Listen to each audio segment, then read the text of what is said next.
Good morning. Happy Monday. This week we're going to be dealing with things that have a beginning and an ending. But we can't talk about those things until we talk about our God who don't have one. That's right. Our God has no beginning, has no ending. He is eternal. Wow.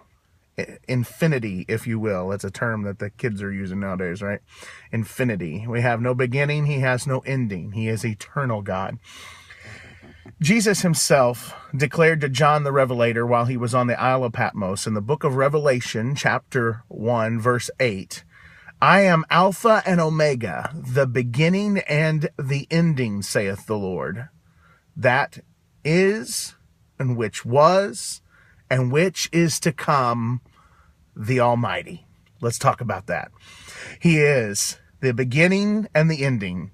In the book of Genesis, which is the first book of the Bible, which Revelation is the last book of our Bible, in the book of Genesis, chapter 1, verse 1, very first scripture ever recorded, it says, in the beginning, God created the heavens and the earth. Now, Jesus said, I am the beginning and the ending. I'm Alpha and Omega, the beginning, the ending. I am the first and the last. I am which was, which is, and which is to come. I am the Almighty. Jesus declares himself as God to John the Revelator. When he says, I am the Almighty, he is saying, I know everything, I see everything, and I am everywhere at the same time. If God can be everywhere at the same time, and he can know everything, every thought that you're thinking, how many hairs of your head, which mine's getting fewer to number, but he knows the very hairs of our head. He knows every intimate detail about us because he's God, because he knows everything and he exists outside of time. When he created everything in Genesis chapter 1, when we read the creation week, those 6 days of creation, and the seventh day he rested. When we read that account, what we're seeing is 6 literal days, evening and morning. He creates the entire universe in 6 days. When he does that, he creates time. He created time when he created the sun, the moon, the stars. He gave us a calendar. He gave us mornings and evenings. He created it. If he created time, that means he exists outside of it. He doesn't live in the box that we call time. God doesn't have a calendar. He doesn't have a clock. He just has his own perfect timing and his own perfect will. If God doesn't have a clock and a calendar, then why do we put him in the clock and calendar box? Why do we think that God has to do things like that? Why does it have to happen in our timing when his timing is perfect? If he made us, I think he's probably got a better idea on what we need than what we do. So often we try to tell God how to do his job.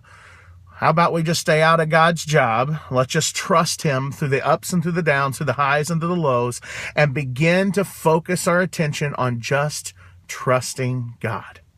Can we do that? Could we just trust God this morning? Can we trust him through the good times? Can we trust him through the bad? Can we just depend on him and count on him and know that he has our very best interest at heart? A man who doesn't exist in time, a man who exists outside of time, a man who created time, a man who promised that he would never leave us or forsake us. Wow, the eternalness of God. What was God doing in eternity past? I guess we'll really never know until we get to heaven and we sit down with him face to face and ask him, man, what were you doing with all of that time? What will we do in eternity future? I really don't care. I just want to be there. I just want to be with him. Right now, in this moment in time of my life, I just want to get through this one and bring as many people to heaven with me as I possibly can. All I know that is, if there is a God who can create time, I can't wait till I can get to the place where I'm out of it and I don't exist in it any longer.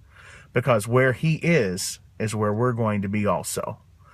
I'm ready to be in a place that doesn't know where time exists. I'm ready to be in a place where I can see and know and exist with God outside of time. And I guess with that being said, I'm out of time. God bless you, and you have a great Monday. Join us again tomorrow for another devotional about beginnings and endings. God bless. Have a great day.